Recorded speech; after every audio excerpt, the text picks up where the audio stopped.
Good afternoon, everyone. Thank you for joining the Hamilton Reads 2022 finale in conversation with Norma Dunning.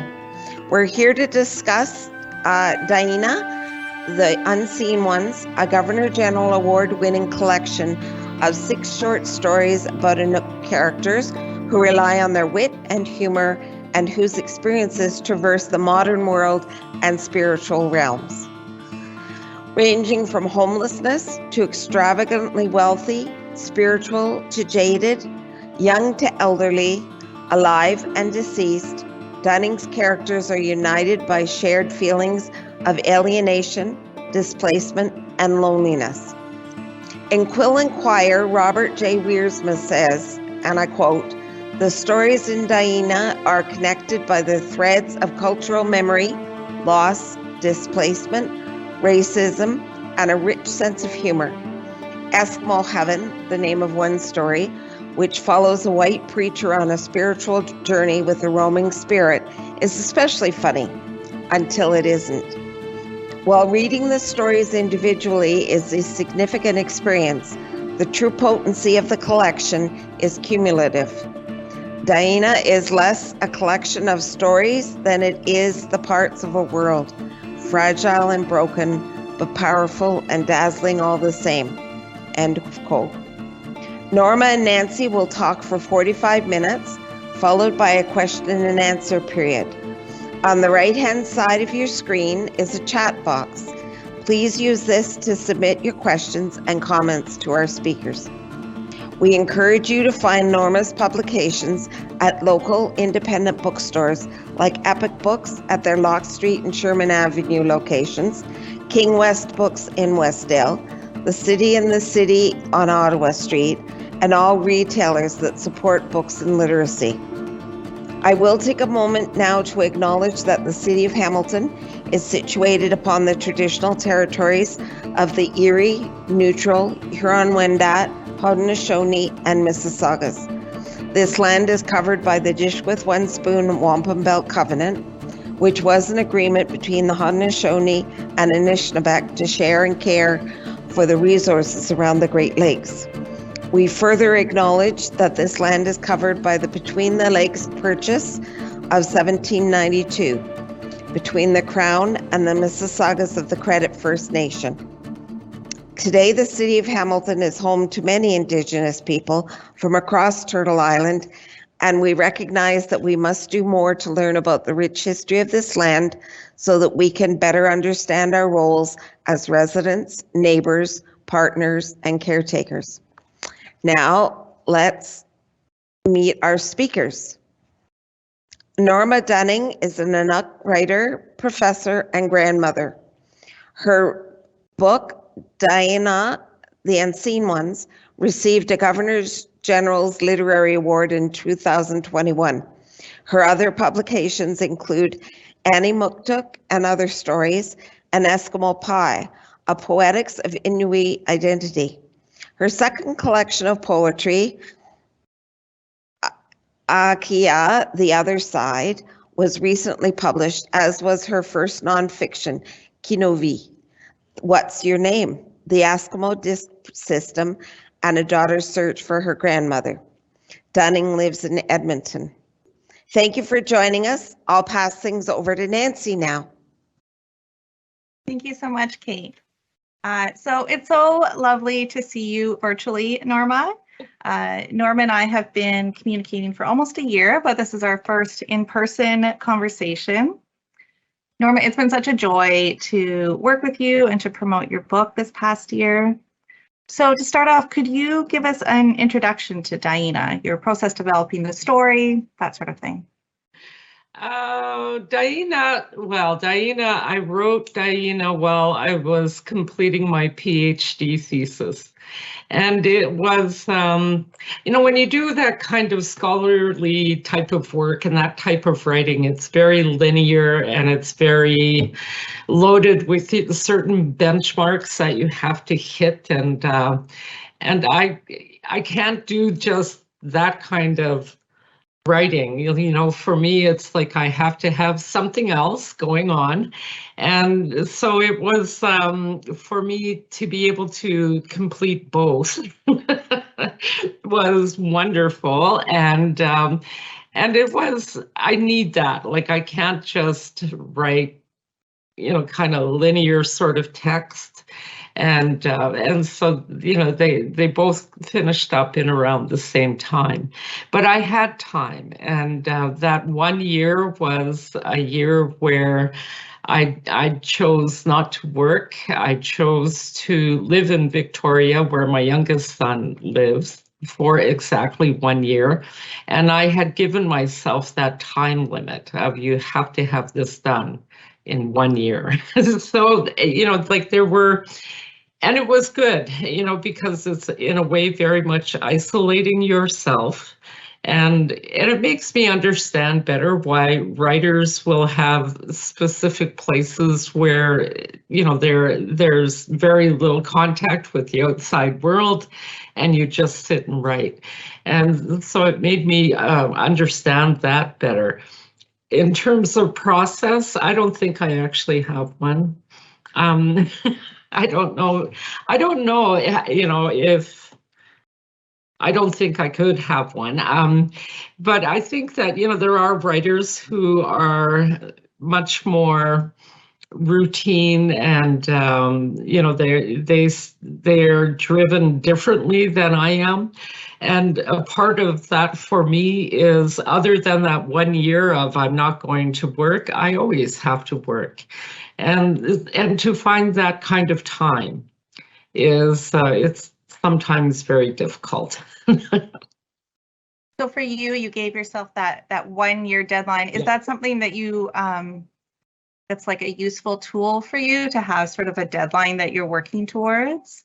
Yes, because when I was a university student, I was the student who completed all my papers 2 weeks in advance.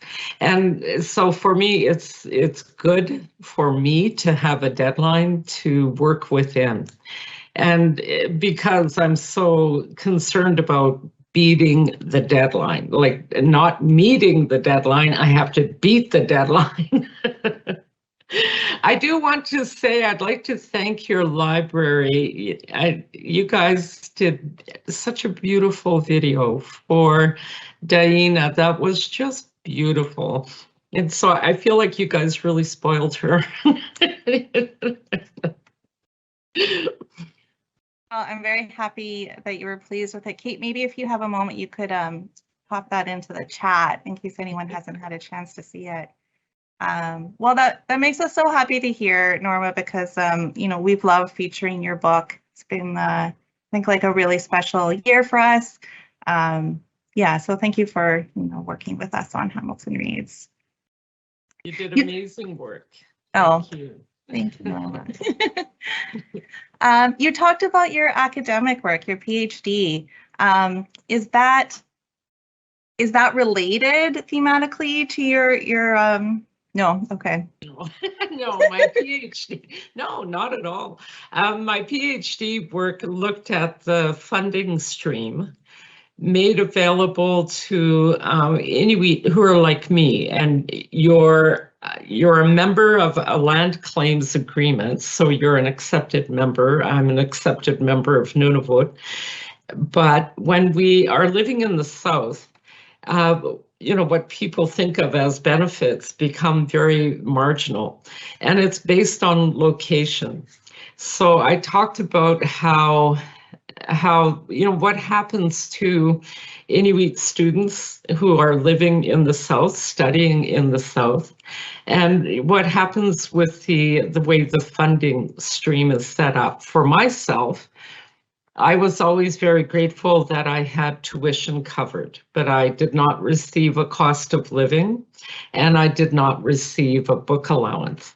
So, it's very, very small what is available. I was very grateful for it because it was one less thing to have to think about or worry about. And so in that process, I end up working 2 to 3 jobs. I only would ever report one job to my chair of my department because we were not supposed to exceed 12 hours a week when you're working out and doing a PhD. And so what I think I really wanted people to understand is that all Indigenous people are, allotted X amount of benefits, but what does that benefit really represent, and how much money is involved or a health coverage is involved? And a part of that was trying to inform Canada that it's very, very minimal. Like the actual benefit that you're receiving is very small. And there's no such thing as free housing. Like, you do not live a free life as an Indigenous person. But in Canada, we have these misconceptions. And those misconceptions fall from one generation into the next. And I think it's wrong. And I think that people just need to understand what actually happens. What the reality of benefits are. And so that was a big point of writing that work. So in the dedication to Tainna, you say, quote, "All of us Inuit who live beyond the tundra, we who get up and live our lives in the southern areas of Canada, we are Inuit no matter where we stand. Inadagut, we the Inuit, we are here," end quote. Could you talk about this dedication? I mean, you've kind of been talking about this already, but Well, it's always a part of that is based on the reaction I get when I self-identify. And right away, you're called into question. And now you have to validate your existence. And it'll be things like, oh, your skin is too white. Well, are you fluent in Inuk? No, I am not fluent. And why are you living here? Like, it's as though all Inuit should stay living in the north. And like, we are modern day people, we do get up and go to work and buy a Tim Hortons coffee and do all that other kind of stuff. But I think Inuit don't get the visibility. And especially Inuit in the south, a third of our population lives outside of their, look for their homelands. Like Nunanujat is the homeland. That's what that means. So what I've seen more recently in government statistics is they're starting to calculate, and it's kind of odd, because they will put non-Nunanujat, so that's somebody like me living outside of Nunavut, and Nunanujat. And so then they'll put success rates for education, completion of grade 12, any kind of post-secondary if somebody has a university degree. And so it's funny how the government is suddenly taking this up. But I will say that Inuit in the South, we do not have any political representation.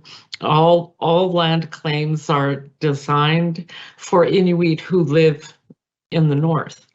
And so it's this, people need to understand that as well. You become different based on location, which is really unfair. But then, so first of all, now you're not living in the North, but you have people in the South who question what you are and how can you be that? Because look at you, look at your skin, look at what have you eaten raw meat today? No, but so people, it's troubling that that kind of questioning that I think all Indigenous people receive. I don't think it's exclusive to Inuit. But when you think about it, when other people identify an ethnicity, if they are not Indigenous or a person of color, nobody is going to question someone who says, I am a Dutch Canadian.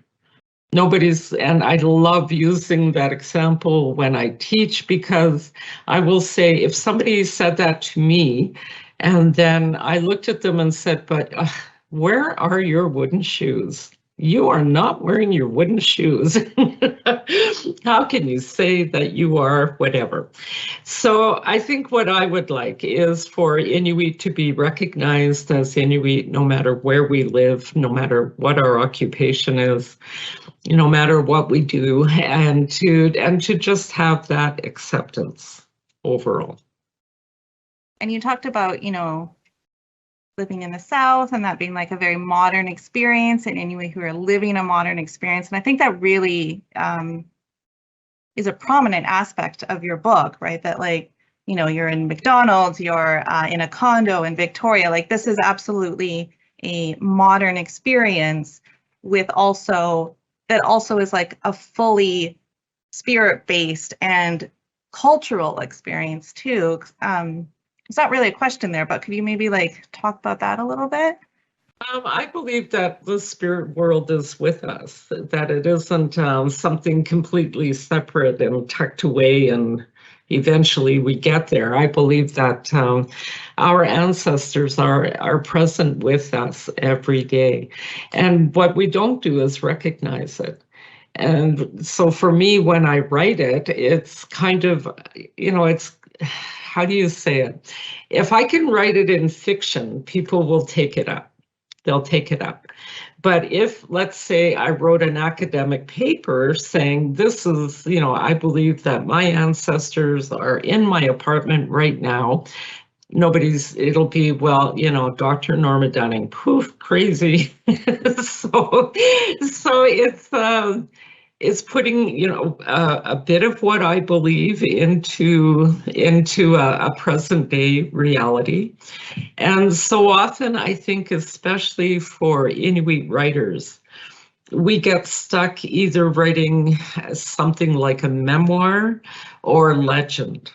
So if we're writing that, it's almost like, well, that's good, like she's got to be real. She's writing about this legend. And so it's kind of trying to pull that apart and to question people's imaginations and expectations, and to hopefully have Inuit be allowed into present day.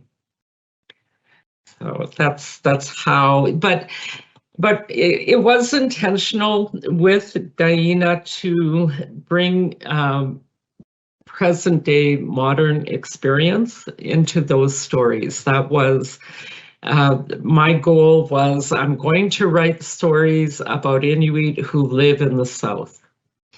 And so that was the one criteria that I gave myself, where Annie Muktuk was more, well, it's devoted to my ancestors, and many of those stories and incidents are stories of my ancestors. So it was, kind of doing something in opposition. So a few years ago, we had an online event with Wabgisha Grice and Cherie. I've just forgotten her last name now. Uh-oh, I'm going to think on that. But they were talking about, how much information about spiritual practice goes into a public work. And like, so could you talk about that a little bit? Like, well, they were saying like, some stories are just for us and some stories are for sharing with the world. Could you talk about how you kind of make those distinctions for yourself?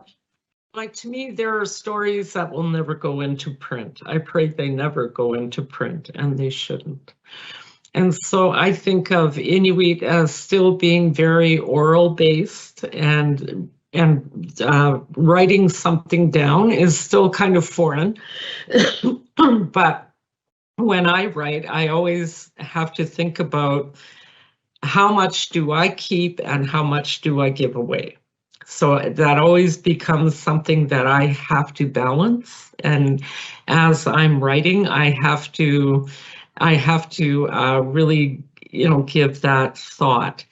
And so it's always at the same time, it's also respecting not only my ancestors, but everybody's ancestors. And so you have to be, I think, careful with how you present a story and how much of it you're going to keep for yourself, you know, and that's always one of the things that I think about when I'm writing. So how much stays with me and how much goes out into the world.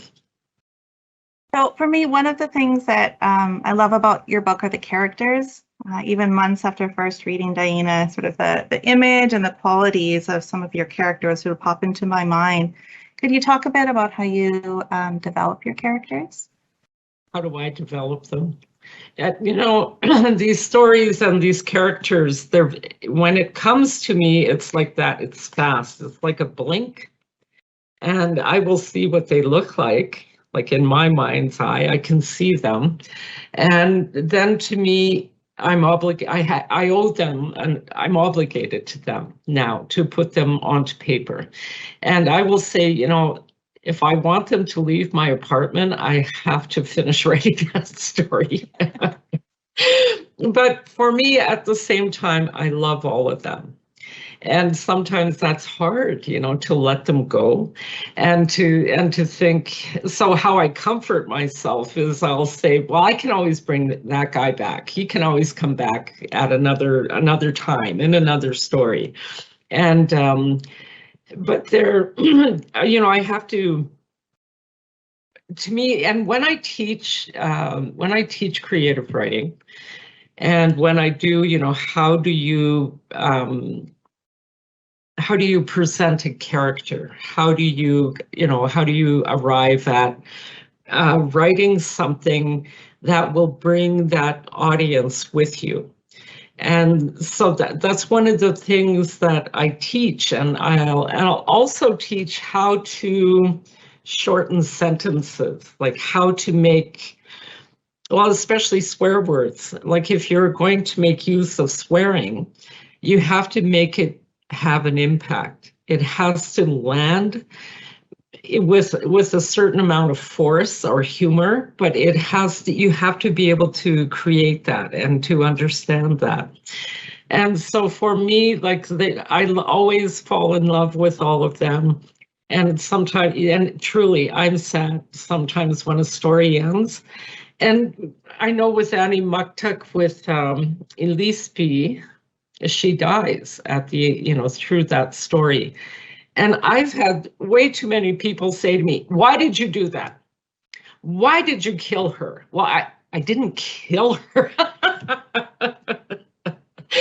So you get these really fun kind of reactions where people, you know, like, you broke their heart and how can you do that? What they're really saying is, how can you hurt me like this? You know, like, but I'm not, you know, I didn't get up in the morning and think, oh, how can I hurt people today? I didn't do that. So the characters, you know, I think about things a lot before I ever write it. And so there'll be a theme. And to me, you know, what is very, very important is always the first sentence. You know, that first sentence has to pull people, like, what, as a writer, what we are saying is, I have the best story for you.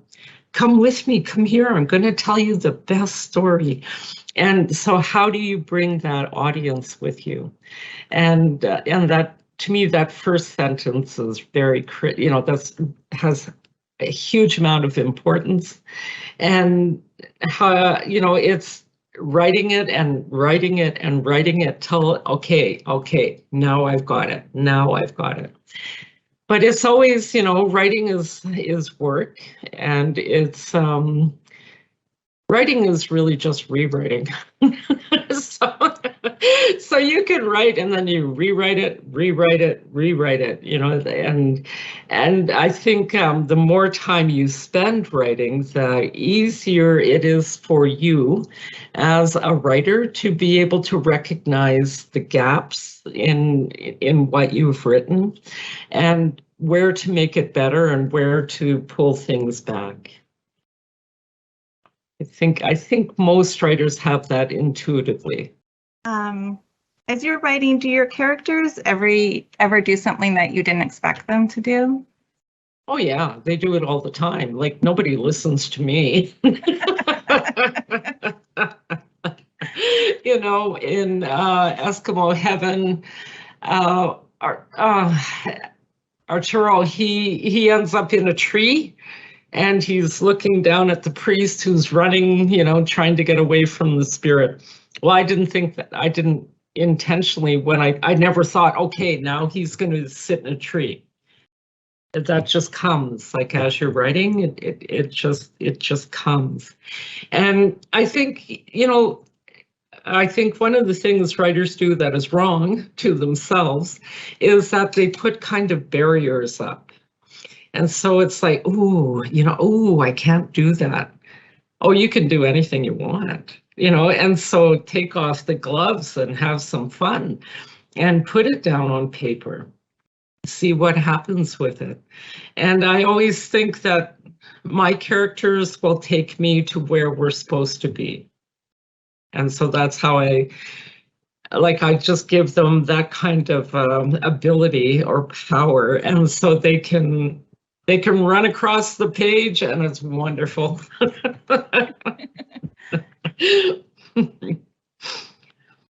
So you've talked about how like prepared you like to be before deadlines. I'm the opposite. I am the ultimate procrastinator. And so I always have my best ideas when I'm doing something that's already late, you know? And so you're like, oh, I want to go down this other road. I want to explore this idea. And obviously you can't because you're already, you know, right on the wire for something else. So you talked about like rewriting. So one of my old writing teachers, Nancy Ring at Concordia, she talked about like sometimes her friend would he'd be like with his jacket on and he'd be rushing out the door and he would keep a typewriter by the door because that's when he would have these like moments of inspiration. So he'd sit down and then write and then be done, and then he'd go out and he'd do his errand and he'd come back, and it was always in this like in between moments where he'd have these like little moments of inspiration. And I feel like that's sort of similar to the procrastination model. Could you talk about like where your sort of like your ideas sort of begin, those little moments of inspiration? For me, you know, like Eskimo heaven, I was on a bus, city bus, because you know, I bus into the university. I won't drive to. I just don't want to pay $300 a month to park. Like that's bottom line. And I never want to give my employer back money that I've earned. And so here I am on the bus, and it was a colder day, and the bus was packed, and so I'm standing, and it just came like really quick. It was just like white priest goes to Eskimo heaven, and I just laughed, like I thought it was funny. And I thought, man, I don't know how to do that, but that's a great idea. And it's that short. White priest goes to Eskimo heaven, 6 words. And it's like, I'm going to write that. And then with Kunik, it was, again, sitting on a city bus on a very, very, very cold -40 day. And I get on the bus and it's packed, except there is one available seat next to a guy. And I sit down and I think, oh, like I'm just so happy to sit down because it's -40 out there. And then I thought, oh, this guy smells like it was the smell. And I thought, no wonder this is why there's an available seat, and Norma Dunning, you just go sit there. Anyhow, this guy looks at me, and and we look at each other, like this moment of looking at each other. And I said to him, how are you? And when we looked at each other, I recognized him as being Inuk. Like I thought, oh, you're one of mine, you're one of mine. And I said, how are you? And he said, I don't know. And I said, oh, well, he says, nobody ever asks me. And so here we are now, like it's so bizarre because here's like PhD Norma and a homeless Inuk sitting side by side on a city bus. And as he was leaving, he gets out a couple stops later, and I get up and he moves out. And then when I sit down, he looked at me and he said, "Thank you." And I said, "For what?" And he said, "For asking." And he left. So I thought about him, and I thought, I looked for him for a long time. Every time I was on White Avenue, I looked for that guy. And I thought, I'm going to find him. I'm going to find him. I don't know what I'm going to do when I find him, but I'm going to find, and I never did find him. But like over the next couple of years, I looked for him every time, and we just call it the Ave. So every time I was on the Ave, I looked for him. And so that's where Inuk came from. He came from that little, what was that, a minute and a half of our lives, you know, each of us. And so the stories come sporadically, I guess.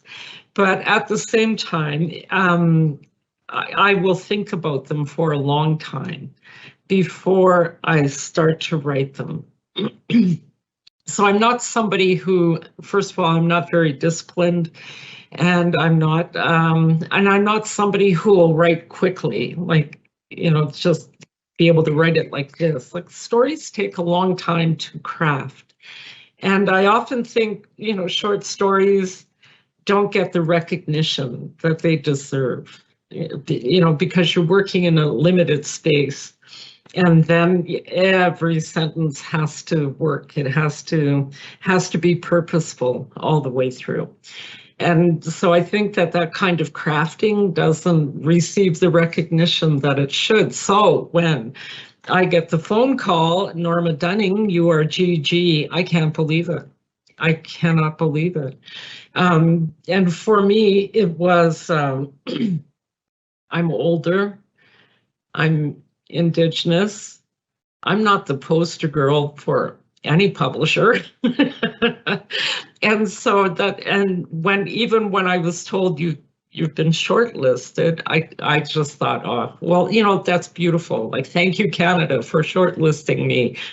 But I did not expect to be awarded at all, not at all. So when I was just stunned. I think I just cried for about 3 weeks, and then I thought I better stop crying. But it was such an unexpected honor, just completely. Well, that was an interesting year for the GG's fiction shortlist. Fictional Father, a graphic novel, was also in there. Who Joe Ullman lives in Hamilton, and he's a longtime supporter of the library. So, you know, that was definitely on our radar that year. I do think that there's more interest right these days in looking at short stories or graphic novels, you know, genre novels. Like, there's a bit more flexibility in terms of what people think of as literary. Do you agree with that? Not completely. I will say that CanLit is predominantly straight white-haired male.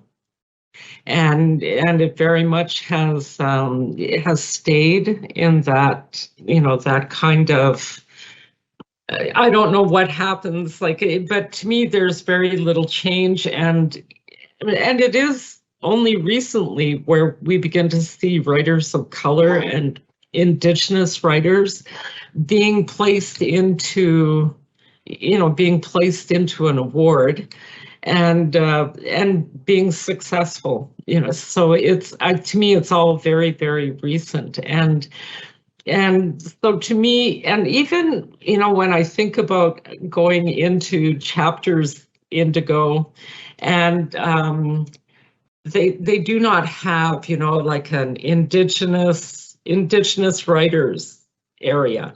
So we're tucked in under community and culture. And what I wish they would do is just put Indigenous writers, and that could be globally. It doesn't have to be Canadian specific. And so I think our visibility, especially as an Indigenous writer, remains fairly limited. And it's and for me, you know, like, I did a great deal of travel through the fall And it was crazy. It was like 26 airplanes, 16 weeks. Like all I did was fly and go and fly. And I remember waking up I was in Paris, and anyhow I woke up and I thought, what is going on with my bedroom? The window is always on the left. And then it was, but you're not home, right? But that's how much I'd been traveling. And when I do travel, I check for my books or any Indigenous writers' books in every airport. I always go and check. And so, we just don't get the same kind of marketability. And a lot of it falls back onto us as the writers now. So one thing I never do, I never turn down a gig ever. So if somebody says, will you read to our book club? I will charge to be there because now it's my time. But if I get there and there's 3 people, that's awesome. If I'm in a bigger venue and there's like 300 people, that's awesome too. But, like I never turn it down. I never say, no, I can't do that. And I think about, to me, it's not about the size of a crowd. It's about the people who are able to be there. And I'm grateful for it. Like today we're online. I have no idea how many people are with us right now, but I'm grateful for the people who take that little bit of time and invest it into an Indigenous writer. So thank you. Yeah. In the library world, we say there's a book for every person, right? That there's, that all kinds of books are good. We don't judge people on the kind of books that they are looking for. We just want to find the book that's right for the person. And then also at the same time, we do want to, challenge misconceptions sometimes. We do want people to think wider and read wider than they have before.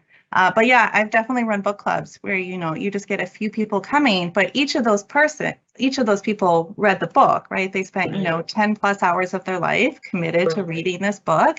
And that's a lot, right? There's a lot of things they could have chosen to do with that 10 hours of their life, but they chose to read a book, and that's a pretty great thing. Yeah, it's marvelous. It's marvelous. And it's, like I'm grateful for all the people who purchase my books. And it's not, and I always say you'll never make money as a writer. You're just not gonna. And that's all there is to it. You have to have other work, to be self-supporting. And so when people do take that time to purchase my book, I'm just so grateful to them. It's just marvelous. And especially people who are kind of taking a chance on something different, and allowing themselves to be themselves as a reader, to be vulnerable and to open up a book that, that is something that they never ever thought they would read. So I always very much appreciate that. It's wonderful.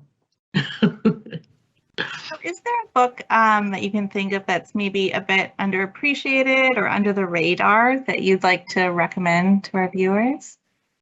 You know what? I read for 2 book awards through spring, summer, and it's really hard, and I'll never do it again because it's just really hard. Because I'm the writer who's like, everyone should win, they should all win. That's how I think. But there were books that I really loved, and one of them was called What Storm, What Thunder, and she's a Jamaican writer. What a beautiful, incredibly gorgeous, well-crafted book. And, it fell off like the award radar. But just a wonderful, wonderful book. And for me, I always read all things Richard Wagamese. I absolutely adored him.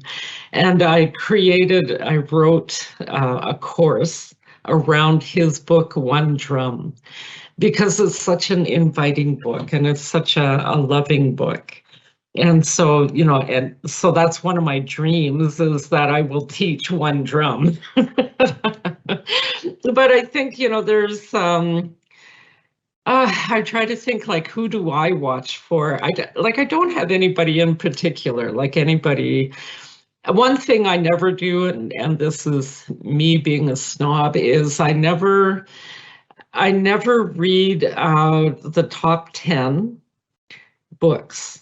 And I may read one of those books 3 or 4 years later, but when they are sitting there as bestseller, I don't. And it's because I think a lot of our attention is directed into these best-selling authors who are mainly commercial writers, but they're beautiful writers. I'm not saying they're not, but if John Grisham publishes a book, 2 days later it's #1.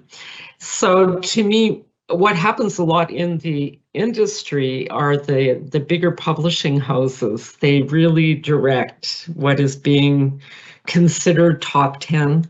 And so therefore, like, that's my little part of being a rebel. It's like, no, I'm not going to read that. I will read it maybe 3 or 4 years later, but it's it's I'm careful about who I choose to read, and I promote very, very few other writers. Very, very. I often get asked, will you write a blurb? No. And it's being careful, it's being careful. And as writer in residence over this past year, I've had so many people say, well, can I use your name in my intro letter to the publisher? And I'll say, no, you can't. You cannot, because your words have to stand. So you don't put my name against your words, because your words are good enough. You don't need my name, like, you don't. And it's like, I hope I am able to bolster some confidence, to younger writers who are out there. Sort of coming to the end, so I'm going to ask my big question, which is just like, it's just a lot of text. There's a lot of sort of preamble. So the main reason we chose Tainna for Hamilton Reads is that it's a really beautiful and sad and funny book that everyone should read, but also because Hamilton has a really complicated relationship with Northern Indigenous peoples. So after World War II, the Hamilton Tuberculosis Sanatorium hosted over 1,200 individuals, some of who died there, were buried without their families being informed.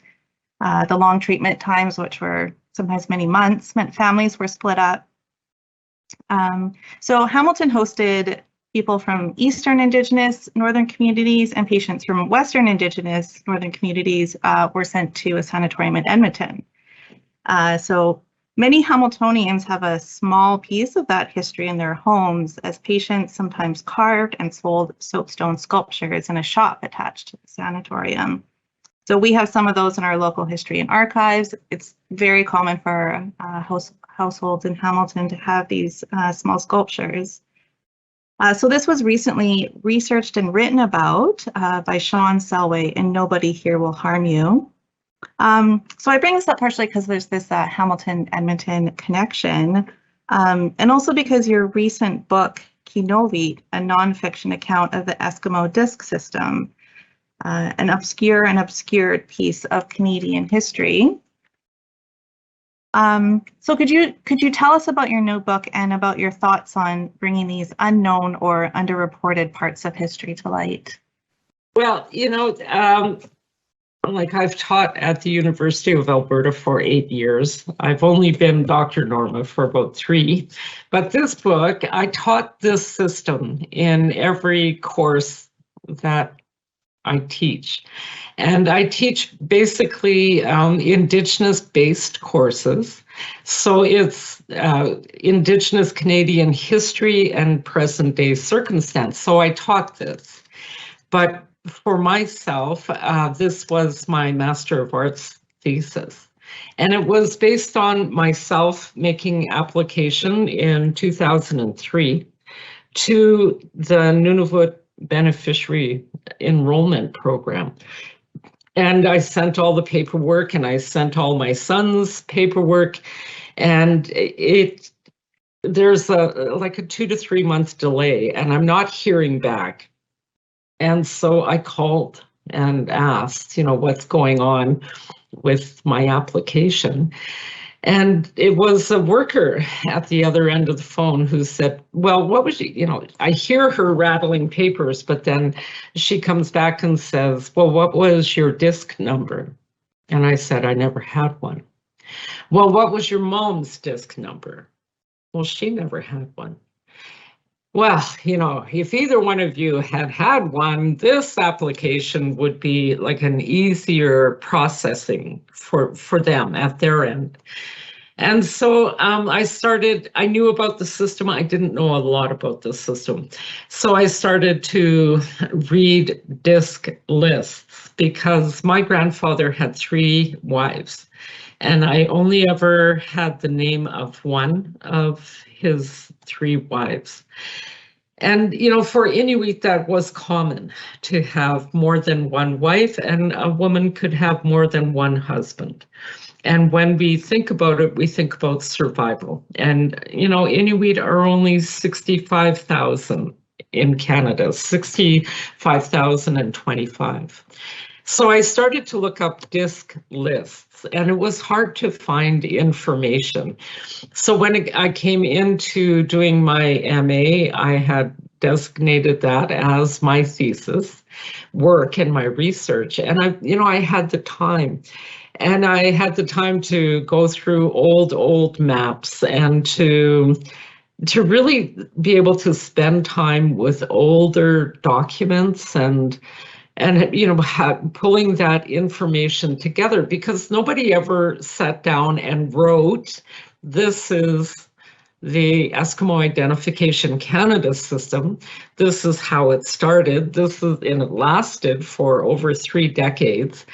And so, and nobody really thought about how did that affect Inuit Canadians.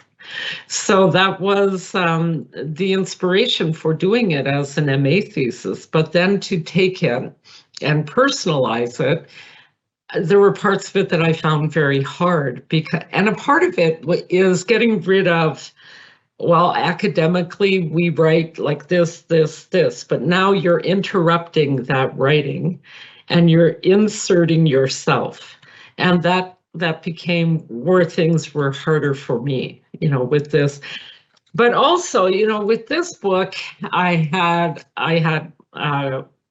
my editor. I had initially 2 editors, and then they go away and Peter Midgley comes on, and Peter has edited 3 of my books. So he came on as like permanent editor, but then you have, you go from editor to copy editor. And with this book, there's a production editor, and there's people who have to find out how much, because I had different photographs and maps, how much it would cost to be able to replicate images. And so like there's all these other people, and like it was way too many people. It was for me, and they were all wonderful. They were all nice. They were really nice to work with. But it becomes and it's the first time I put together nonfiction. So when I write fiction, I create the world. I have that. I feel like it's mine, and I don't have limitations. But when you're doing nonfiction, you've got limitations. You have to deal with them. So it was harder that way, like harder to take, what was initially like a 105-page MA thesis and turn it into this book. But I think I really thank Douglas and McIntyre for taking this chance. And, because I have met many Inuit who've said, why did we have those things? And well, now they have a book. And well, like we all have a book, and we can understand that system and how it did affect Inuit Canadians. So that was that book. And Akia, when I was putting together this one, like for me, this is almost like a fun book because it was being able to talk back to all those early explorers, anthropologists, Charles Dickens, you know, all these people who had written on Inuit in the past, and you know, their words remain in present day, from long ago into present day.